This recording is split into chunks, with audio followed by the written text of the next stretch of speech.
Alright, so today is brought to you by Hulu is merging with Disney Plus. I know, streaming services are merging into one app. It's very shocking, I know. But anyways, I actually want to take a look at this because this is one of the weirdest mergers I've seen in a while. And it kind of brought me to the point of this video. I mean, you heard the title. I, in my opinion, believe that streaming services are aging extremely poorly. And not just poorly, but they're aging like really fast. I'll explain why in a second. Basically, as you know, this article says here, Walt Disney Co. is integrating Hulu and Disney Plus into one app, the entertainment company announced Wednesday. During an earnings call, CEO Bob Iger said Disney would combine the two streaming services to create a unified app experience that will feature entertainment, news, and sports. So it's basically turning into glorified cable television, like this tweet here actually says, which sums up my entire opinion. Can't wait until they unify all apps into an app called cable. Crazy. We made a full circle, okay? Because, like, before we get into the topic, it's kind of funny, because, like, beforehand you had, right, it was, TV, right, TV kind of, branched out, you get TV, what, DVD Plus is, like, Blockbuster-ish, that era, okay, you had cable TV, Blockbuster, you rent out movies and stuff, DVD, then Netflix comes out in, what, 2012, you basically have movies on demand, so people go and watch that. Netflix is more popular, then other streaming services coming out, cable starts dying, and people move towards that, and now everything is a subscription service. You even have subscription services for your printers, which is really dumb, but here we are. And you know, that has been what it is now. It's kind of fascinating because when you really break it down, it's kind of strange that we kind of hear where everything's just a subscription service. I mean, at this point, you're going to get like Air as a subscription service. You got to pay 99 cents per month or per minute to get Air. Ridiculous. Anyways, so it's kind of funny that I say this now because also you have stuff like HBO Max is taking out all of their classic like Cartoon Networks from the like shows from the early 2000s, which makes me question, why do you go on HBO Max again? You had it for Game of Thrones, and then you had it for a few other shows, and that's it. Like, that's kind of it, really.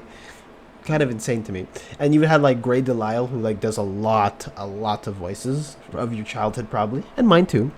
Even saying like, you know, why is Max quietly deleting classic Cartoon Network shows?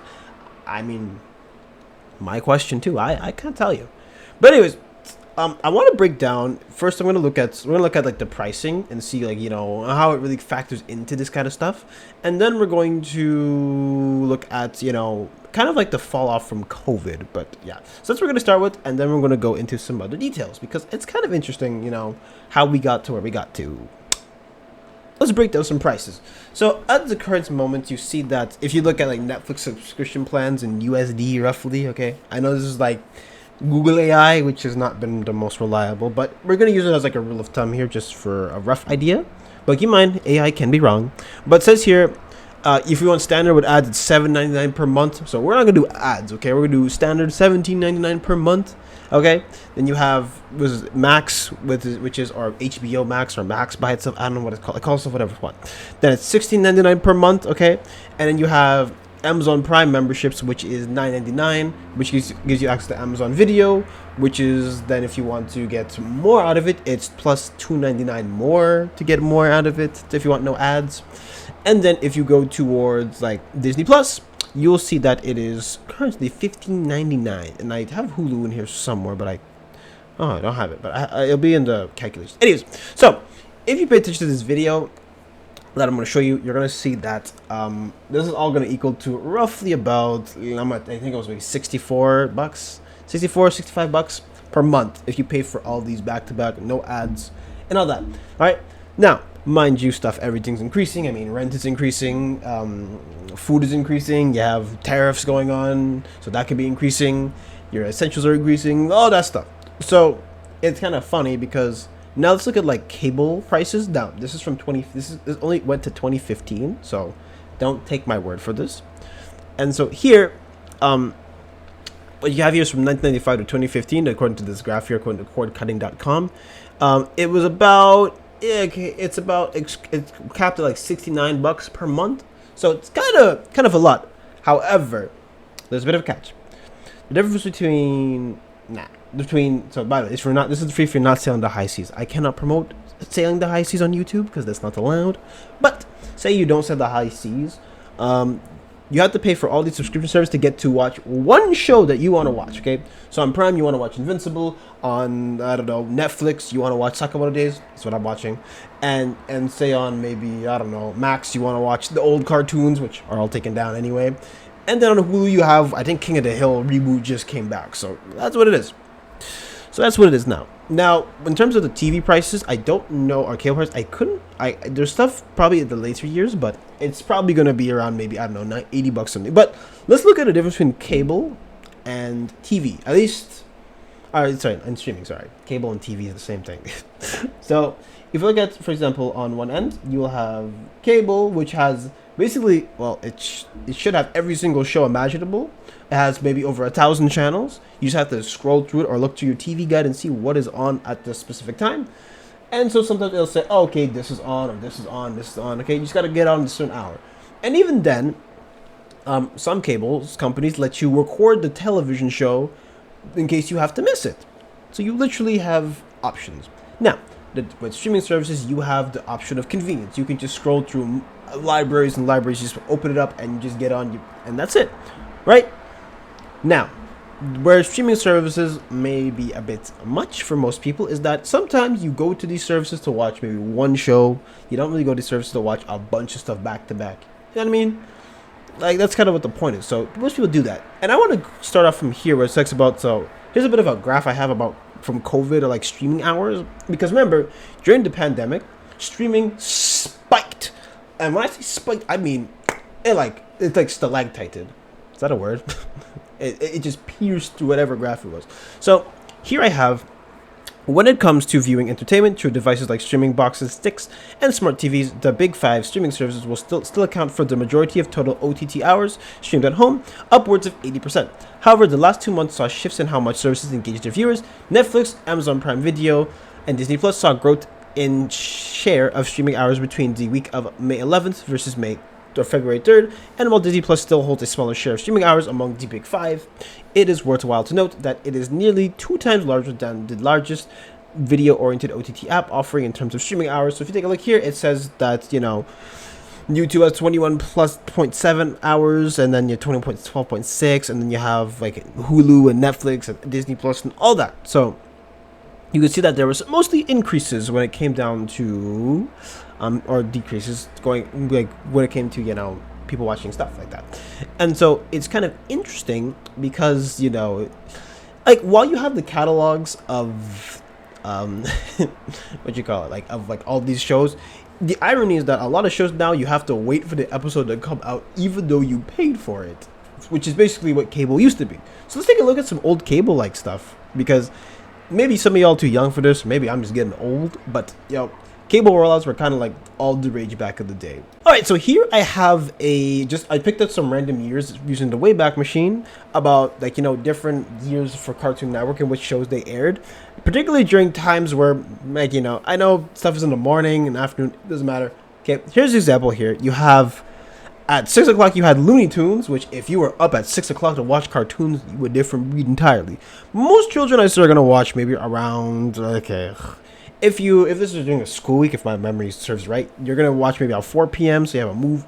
So you have a movie, you have open season, the third movie, you have regular show, special, a regular show again. But if you had a day off, you had stuff like the Garfield Show, Codename Kids Next Door, Johnny Test, Ninjago. You had Pokemon, you had Beyblade Metal Masters. Sorry, I only watched Beyblade and Beyblade Metal Fusion. Sorry, guys.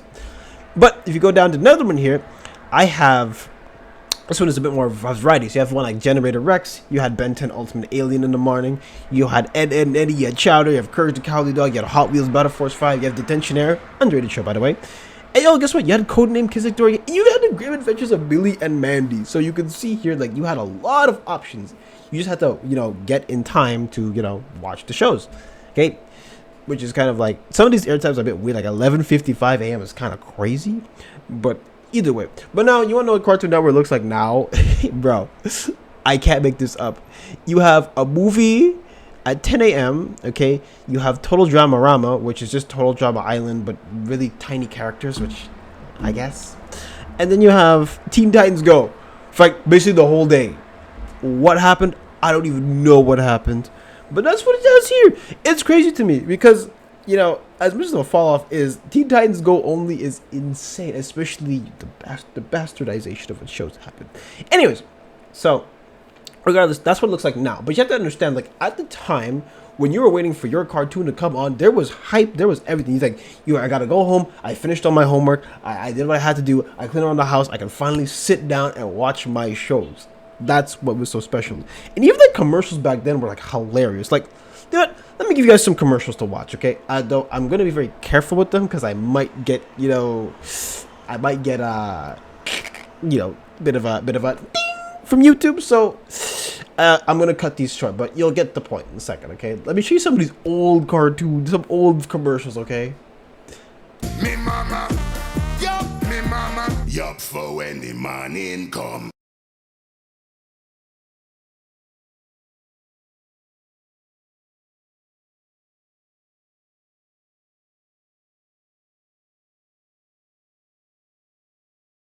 One, two, three, four. Reese's Puffs. Eat 'em up, beat 'em up, beat 'em up, beat 'em up. So you get the points, right? So there was like a genuine like rollout, okay, when it came down to stuff. So you weren't just watching TV, you watched all the ads, you wanted the toys, you wanted all that.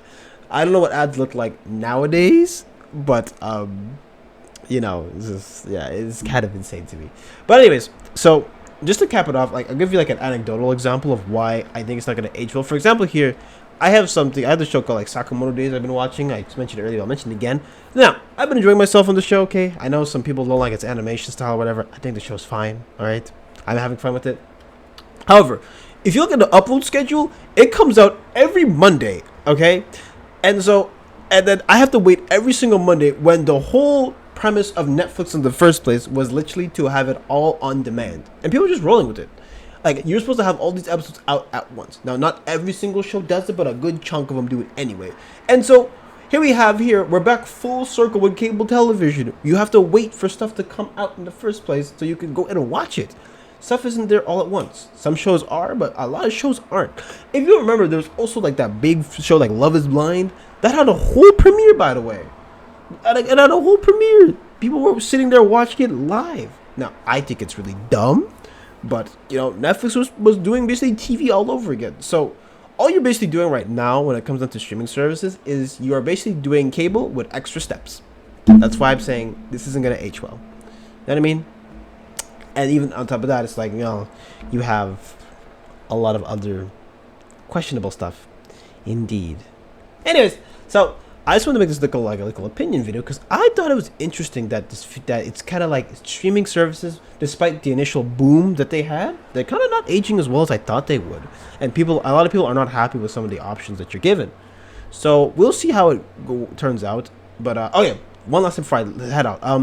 If Sakamoto Days was airing on TV, I would have to watch it at 11 o'clock at night on Adult Swim, which is what it is. But like that's when most anime came on anyway. So. What's better, like getting hyped up to watch a show at 11 p.m. at night, or I gotta wait a whole week to something that you already pay for? Okay, so understandable why the high C's are getting a little too popular nowadays. So, is what it is. Anyways, forgot to mention that before I head out. So, anyways, if you like this video, make sure to like, comment, subscribe, and follow my social media as well. But that's it for today. I'll see you guys next video. Ciao, ciao.